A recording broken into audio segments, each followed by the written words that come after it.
Hello दोस्तों, नमस्कार। मैं आपकी सुनैना मौर्य स्वागत करती हूँ अपने यूट्यूब चैनल पे। आप सभी लोगों के बीच बहुत ही प्यारा एक होली फगुआ गीत लेकर आई हूँ।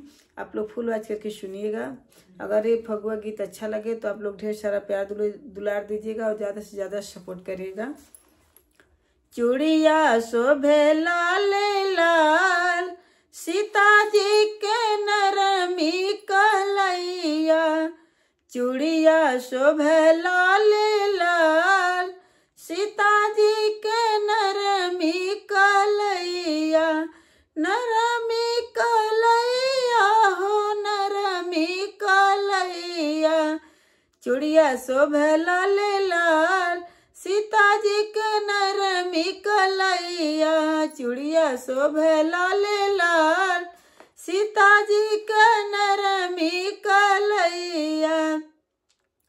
आजू के दिन लागे बहुत सुहावन, बहुत सुहावन, बहुत सुहावन।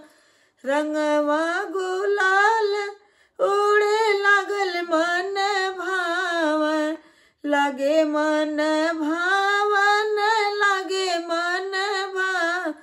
देव सब उड़ावे उड़ावे गुलाल, अरे देव सब उड़ावे गुलाल। सीता जी के नरमी कलैया, देव सब उड़ावे गुलाल। सीता जी के नरमी कलैया। चूड़िया लाल लाल, सीता जी के नरमी कलैया। चूड़िया शोभे लाल लाल, सीता जी के नरमी कलैया। चूड़िया शोभे लाल लाल, सीता जी के नरमी कलैया। अवध के गलियन में मचे आवे शोर हो, अवध के गलियन में मचे आवे शोर हो। सरजू तट रंग खेल अवध की शोर हो, सरजू तट रंग खेल अवध की शोर हो। अरे भक्ति में डूबे सब लोग हो, अरे भक्ति में सब लोग। चूड़ी सीता जी के नरमी कलैया, अरे भक्ति में डूबे सब लोग। सीता जी के नरमी कलैया। चूड़िया शोभे लाल लाल, सीता जी के नरमी कलैया। चूड़िया शोभे लाल लाल, सीता जी के नरमी कलैया।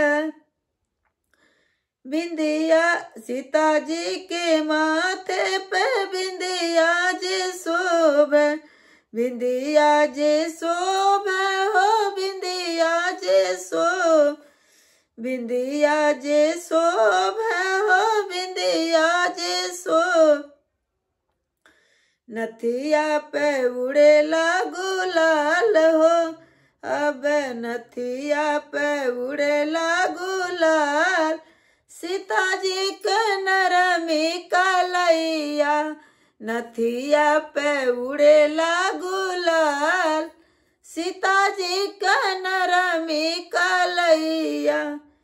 चूड़िया शोभे लाल लाल, सीता जी के नरमी कलैया। बहुत बहुत धन्यवाद।